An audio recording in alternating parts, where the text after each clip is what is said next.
Tēnā koutou katoa and welcome to the Huddy Hui, episode 45. We're 4 weeks into the season. And Adam Julian, it's a rather interesting top 4 and top 8 at the moment in the Swindale Shield. 3 unbeaten teams, Huddy Boys, Marist, Petone and Porneki. Old Boys University, who have had 3 wins, play Porneki on Saturday. That's the feature match on Te Poko o Te Ika. Looking forward to that. The call with Gordon Noble Campbell.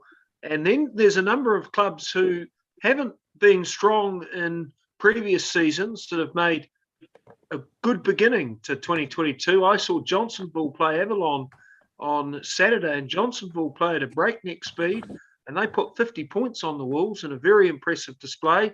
Upper Hutt knocked over Marist St Pat's and ran the Students close last Saturday. And our guest tonight is in one of the teams really flourishing so far in the opening month. Well, he certainly is. He's played for Petone since 2015. He's played a season or two for Manawatū. And he also made his Hurricanes debut this year against the Highlanders in early March. And our guest tonight is Logan Henry. Logan, many thanks for coming on the Huddy Hui. Let's talk about your Hurricanes debut. How did it happen? What was the experience like, let alone scoring a try? And tell us about the Hurricanes environment.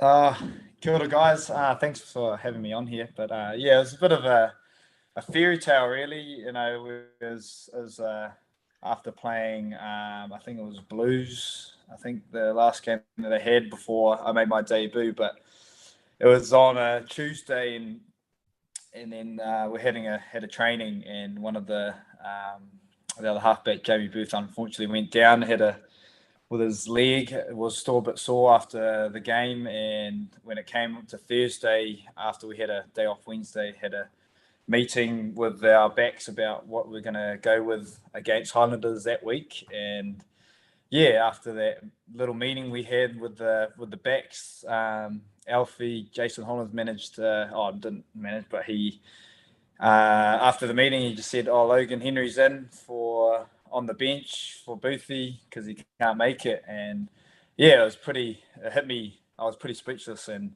didn't know what to do and what happened. And after training, that's when it all sunk in. I rang my parents and told them, and told my partner that I'm debuting. But the debut probably couldn't go on any better.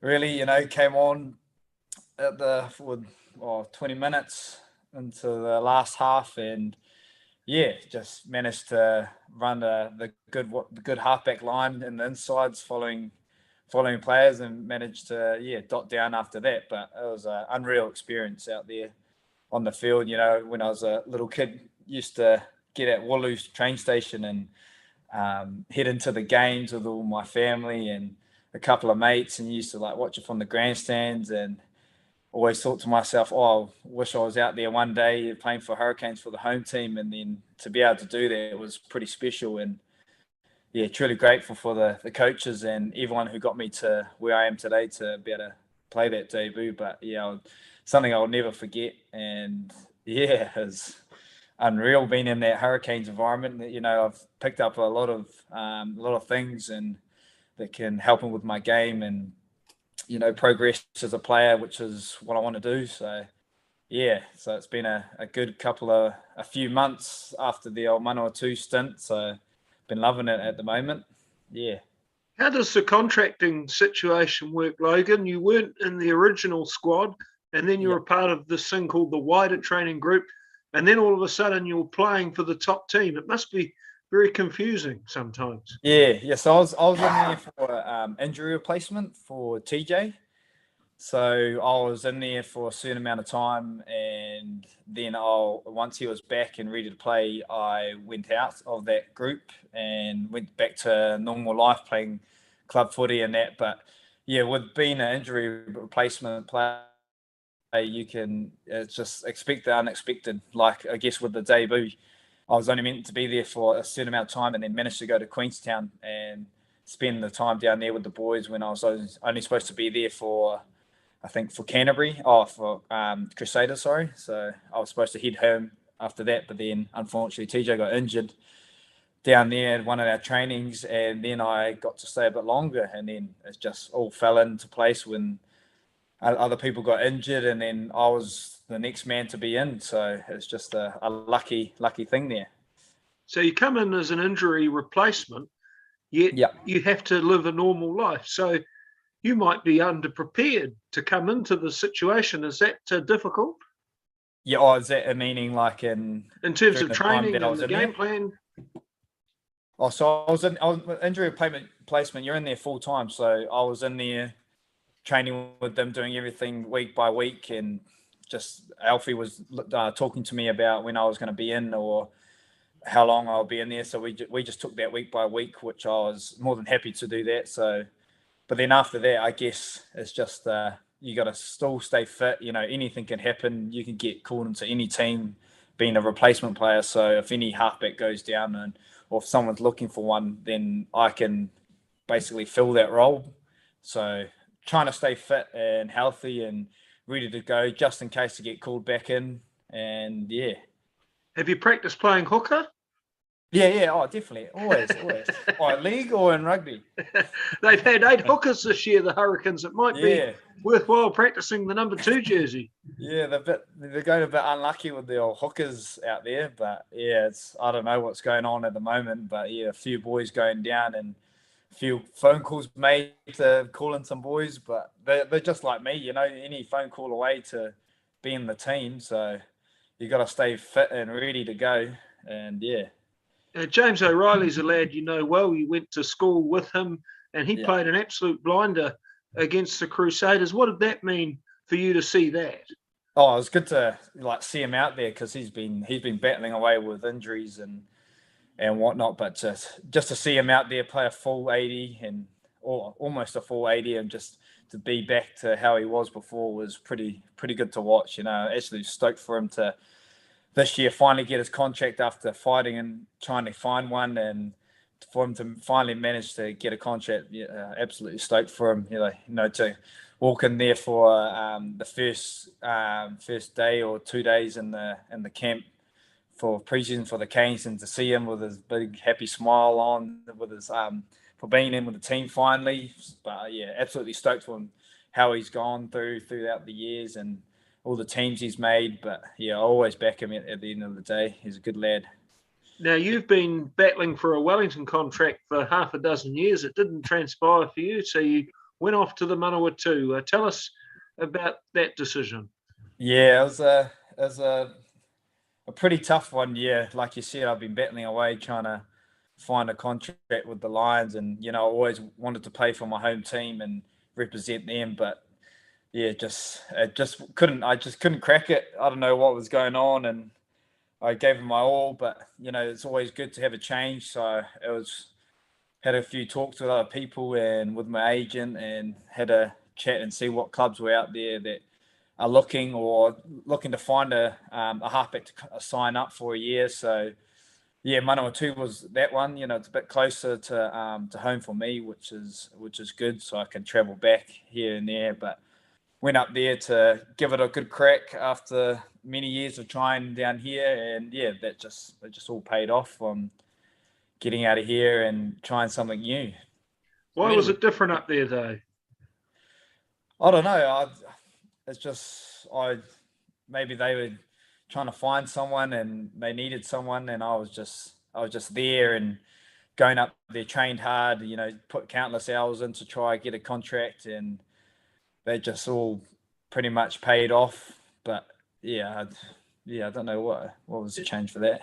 In terms of the Manawatū competition, how was that different from Wellington?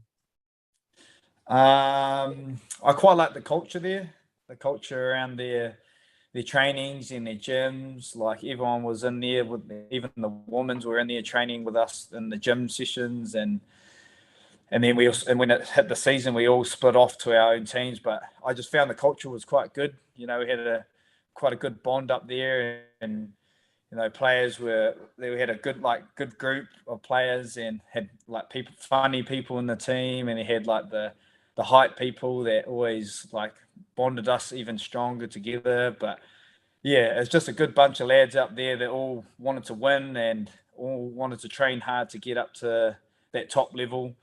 And yeah, that's where I thought was what caught my eye the most was the culture and the connection we had up there. Then yeah. Well, speaking of Manawatū, there was a certain All Black halfback that you had the privilege of playing alongside in the NPC last year. So tell us about Aaron Smith. What's it like playing with the number one halfback in the country, and what skill sets have you learned from him? Oh, it was awesome. Him having being in there, you know, I didn't think too much of him like coming in and thinking, oh, he's going to take my position. But I just thought it as an experience, you know, I'm going to be learning off the best halfback in the world, and not many people get to experience that and get that off him. But I learned so much off him. He's this very, very smart man that knows the game so well. So I learned so much stuff off him, and like ways of as you call it, cheating, and like finding ways to just to make the game better for you, so you don't have to be unfit or be naked at a ruck. There's like little ways to find that knack where you're always on your toes and you're just there at every ruck and every inside ball, I should say, ready to take everything on. But yeah, I learned heaps off him, because I think he was the defense captain for the All Blacks. So I learned a lot off that for defense and different structure ways on where people would be and what to look for. So I learned a lot on defense, and I'm helping out quite a bit with the Petone there on that side, because I think I specialise quite good in that at the moment after being with him. But yeah, other than skills, there's heaps of skills blocks that he have. I don't know if you see his Instagram and TikTok and that, but the amount of skill blocks and different ways of having like a game ready type of skill block is crazy. Like he's got everything. I asked, like, or every halfback would ask for like a skill block, how to make the passes stronger and faster, and how do you make consistent of your box kicks, and that. He just had a drill for everything. You name it, he just had it. So it was so good to like have him in the team and learn off him and grow as a person and as a player to buddy, you know, perform as best as I can. So always still learning off other people. You know, you still had Jamie Booth there. He was bloody good at the attack side and the D. So learning off him too was real good. And then obviously having him in with the Canes as well helped me out a lot, which can't thank him enough. So no, it was a good stint with him in there, and you know his golf is pretty good too. So he's not just good at rugby. Of course, you've taken the club fell apart though, Logan. The club that you were involved with, in the senior competition this year. What happened there, and will you go back to the Manawatū this season? I'm not too sure what happened there with the team. I was still keeping in contact with the coach up there. We had Dave Ellis. He's a well-known coach overseas. I think he coached Bristol Bears, and helped out with the Blues a bit. So I don't know what happened there. Like I was talking to a few boys up there and thinking, oh, what's the go? Like the boys were saying that, oh yeah, we've got a good strong teams. Boys have come down from Hamilton and boys are coming from different teams. I'm thinking, oh yeah, sweet, I'll have another season with them. But then to hear that they had to pull out is pretty disappointing. But I don't know what happened there. I'll have to ask the coaches or the manager what happened there. But they still have a Prezi team down there, or Prem Reserve and Colts. So yeah, I think that's more casual stuff, that Colts and Prezzies and Prem Reserves up there. But yeah, I'll be looking to head up there shortly. I'm not too sure, maybe around June or something. I think that's when they wanted me back. So I'll be just got a message from the Old Boy Marist up there that they're looking for a halfback, and I thought I'll just go with them. So I think I'm going to head with them this season and catch the last 3 or 4 games with them to get the routine back into place before the Turbos kick off again. Well, that's fantastic. And of course, the moment you're playing... No, it's not. Petone won't win the Jubilee Cup now. Nah, those boys will still win it. I tell you that. We've got a good bond this year. The boys are looking good. Well, of course, mentioning Petone, 4 from 4 this season, going extremely well. You've bet Norths in the last minute. You bet in the last 10 minutes. You bet Oris in the last minute. What's going on in Petone? Because there's a great environment going there, and you've certainly got some great players coming through the system. Yeah, no, we're going good. Yeah, I don't think we've had a long streak like this before, or for a start of a Swindale Shield, but no, we're going good. I think the connection and the culture is going well, and we're training hard.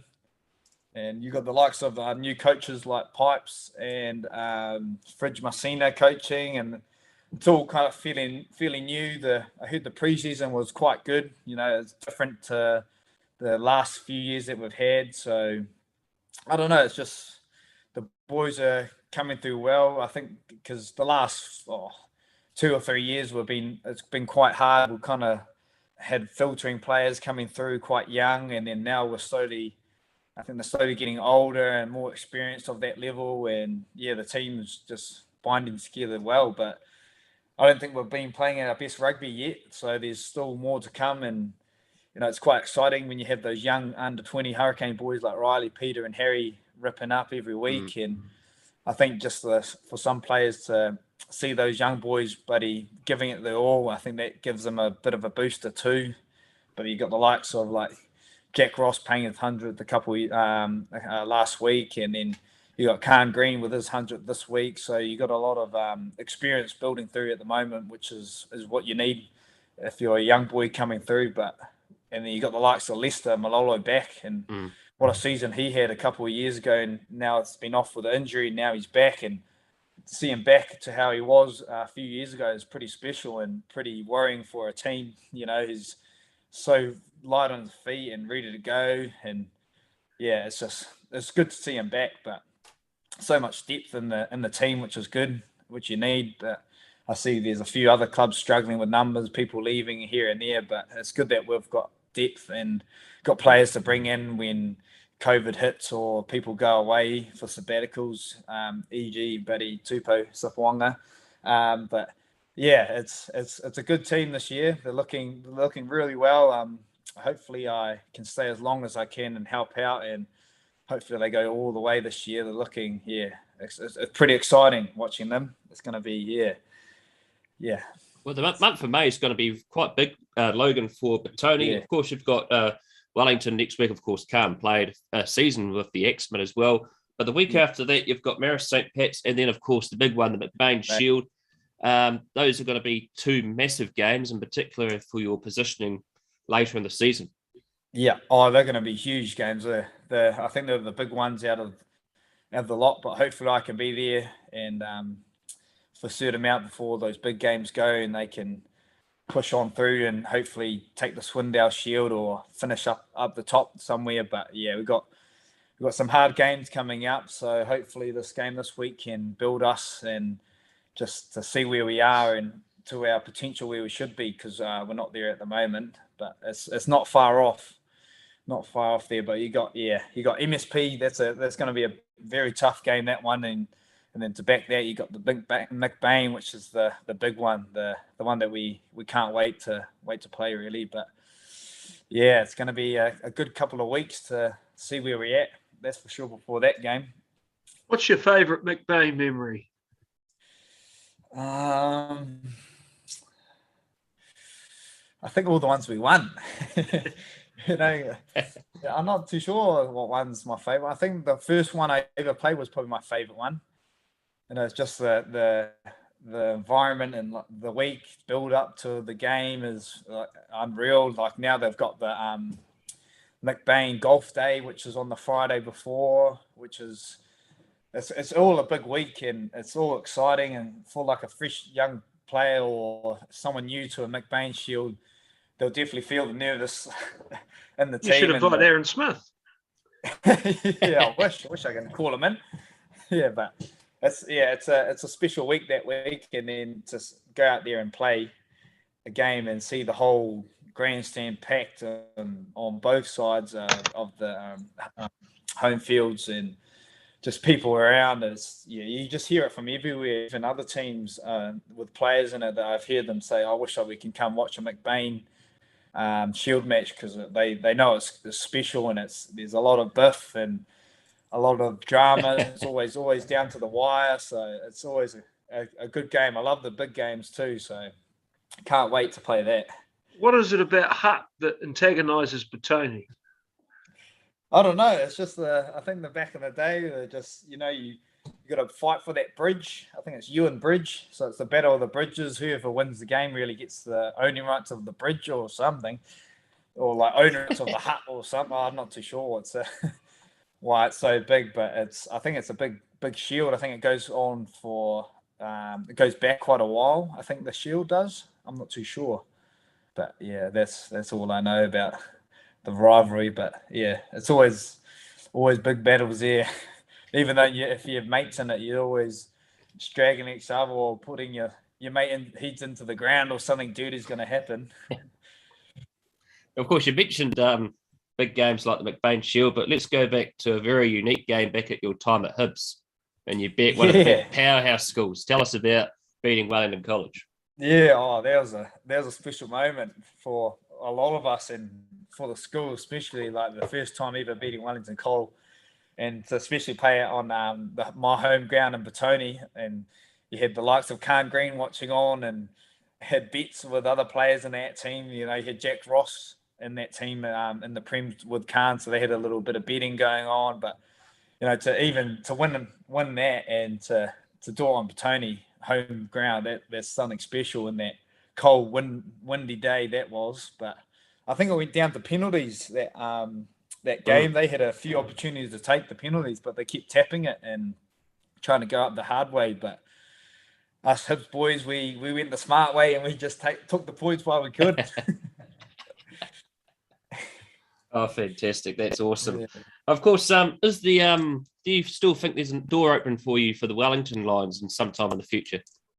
Yeah, could be further down on the track. We'll see how it goes with another season with Turbos and see if there's a super contract out there or whatnot. And yeah, I'll always love to play for my home team, especially like I think everyone would if they got picked up somewhere else and didn't play for their home team, and they'll go away for a few years and then they'll always think about, I always want to play for my home province where I grew up in. So there will be a chance, hopefully, if the coaches let me in, or if my agent sorts it out properly and gets involved with it. But always wanted to play for my home club. So don't know when, but I might be further along on the track for that one.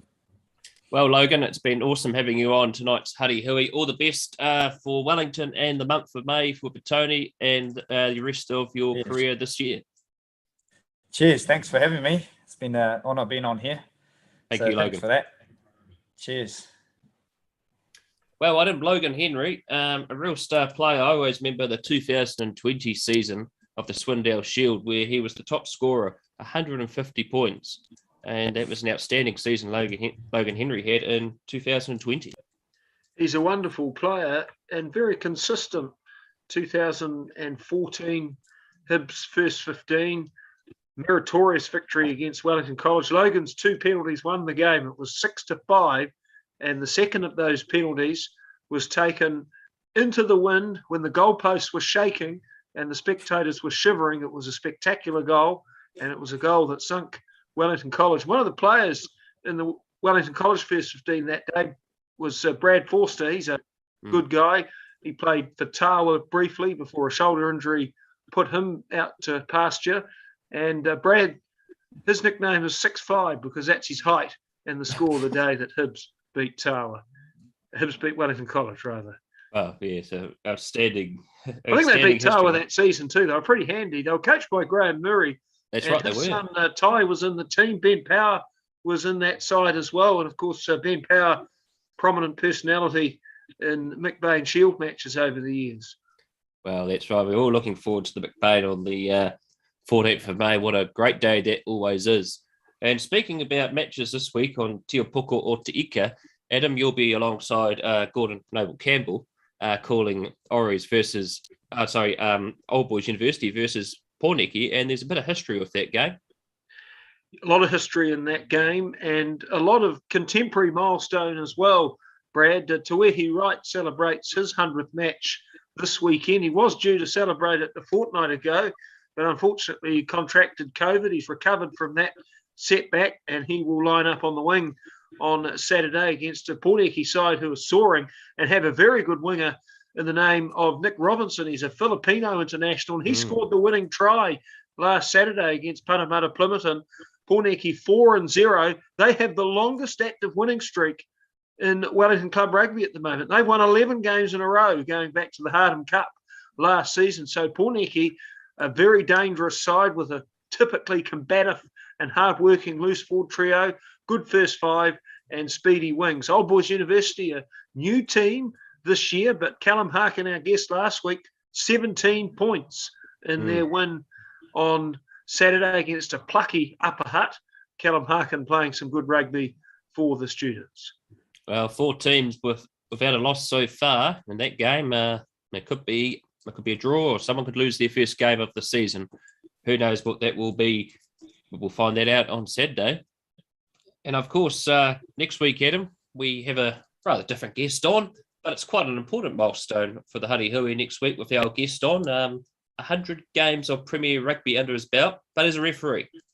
Daniel Mangan will be on the program next week. Daniel's been a long time level 1 official in Wellington. He had the 2014 Premier 1 final between St Pat Silverstream and Scots College. That's one of the most memorable games ever played in this city. TJ Va'a's late penalty winning Scots' first championship. It was a nonsense call from a Silverstream point of view. And Daniel has been a real stalwart of the Wellington Referees Association, and he reaches 100 games, and he's going to talk to us about rules and how to attract more officials and his life story in officiating. Well, exactly. We're looking forward to next week's episode. It's a huge milestone in the Wellington Rugby Referees Association. Not many get the opportunity to 100 Premier games, and it's one of the few associations outside of rugby clubs where you actually have to earn 100 games to get a blazer. So that's quite an important milestone for Daniel next He'll look weekend. good in it too. He will. Might look like a year 9 at secondary school, but we'll see that. Anyway, that's the Huddy Hui for tonight. Many thanks to our guest, Logan Henry. And we'll be back next Wednesday. Ciao for now.